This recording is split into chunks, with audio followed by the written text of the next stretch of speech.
ہم ایسے ملک میں رہ رہے ہیں جس میں اللہ کا قانون نافذ نہیں ہے، جس کا مالی نظام سود اور جوئے پر ہے.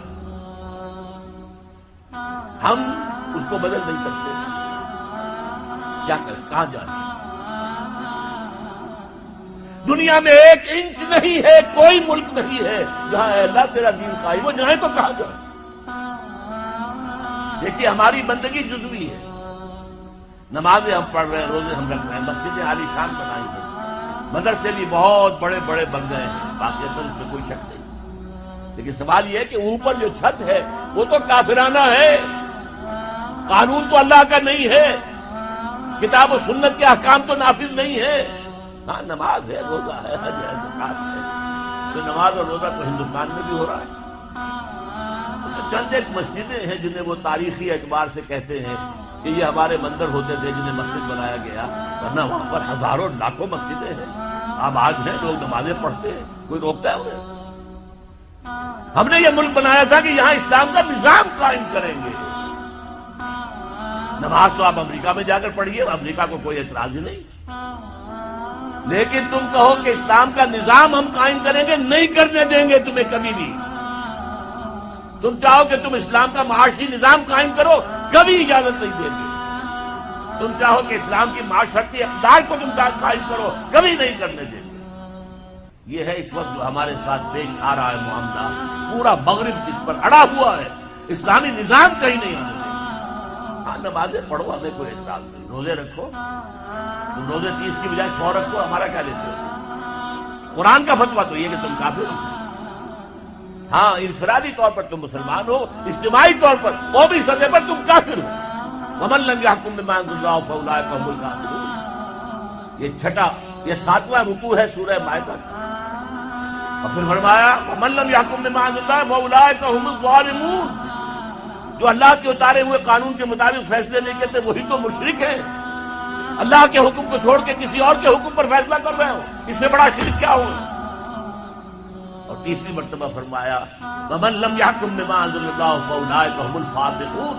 وہی تو فاسق ہیں، فاجر ہیں، وہی تو سرکش ہیں، وہی تو باغی ہیں، وہی تو غدار ہیں اللہ کے، جو اللہ کی شریعت کے مطابق فیصلے نہیں کرتے. اب ان 3 آیتوں کے روح سے سمجھ لیجیے ہم کہاں کھڑے ہیں، کیا کر رہے ہیں. دیکھیے میں آپ کو ایک مثال دیتا ہوں. فرض کیجیے ایک شخص ہے، نماز پڑھتا ہے پوری 5 وقتہ مسجد میں، رمضان کے روزے رکھتا ہے، اور بھی اللہ توفیق دیتا ہے ایام 20 کے روزے رکھ لیتا ہے، یا ہفتے میں 2 روزے رکھتا ہے، سوموار کے اور جمعرات کے وغیرہ. زکوٰۃ دیتا ہے، کاروبار بھی سارے حلال کر رہا ہے، حرام نہیں کر رہا. سود میں بھی براہ راست ملوث نہیں ہے. نہ پیسہ سود پہ اوپر بینک میں رکھ کر سود کھایا، نہ سود پر قرضہ لے کر کوئی اپنا کاروبار بڑھایا، نہ کوئی اپنا کارخانہ لگایا، نہ کوئی اپنے بلڈنگ اونچی بنائی. پردہ بھی اس نے اپنے گھر میں بالکل شرعی نافذ کر دیا. وہ اس پورے اسلام پر کاربند ہے جس میں وہ کاربند ہو سکتا ہے اس وقت. لیکن وہ اس قوم کا فرد ہے جو قوم اللہ کے فتوے کے مطابق کافر قوم ہے، جو اللہ کے فتوے کے مطابق مشرک قوم ہے، جو اللہ کے فیصلے کے مطابق فاسق و فاجر قوم ہے. قوم کے فرد تو ہم اسی کے ہیں. اب اس کا کیا علاج ہے ہمارے پاس، کیا کریں؟ میری بات کو توجہ سے سنیے. اس نظام باطل کو ذہناً تسلیم مت کرو، اس نظام باطل کی خدمت مت کرو. Don't reconcile with it, don't serve it, don't support it. اس نظام کے تحت پھلنے پھولنے دولت مند بننے کی کوشش مت کرو، بلکہ اپنی زندگی کو سکیڑو، اپنی ضروریات کو کم کرو، اپنے آپ کو ذرا آزاد کرو، اپنا وقت، تاکہ اس وقت کو تم لگا دو اس نظام کے خلاف جدوجہد میں. ایک ایسی جدوجہد، ایک ایسی کوشش کہ اس نظام باطل کو جڑ سے اکھیڑ کر پھینکنا ہے اور اس کی جگہ نظام حق، دین حق نافذ کرنا ہے. یہ جدوجہد اگر کرو گے، تن من دھن لگاؤ گے، تو یہ کفارہ ہو جائے گا کہ تم کافرانہ ملک میں رہ رہے تھے، جس کا نظام کافرانہ تھا۔ تم چاہے اپنے آپ کو مسلمان سمجھتے تھے، لیکن نظام کافرانہ تھا جس کے تحت زندگی گزار رہے تھے۔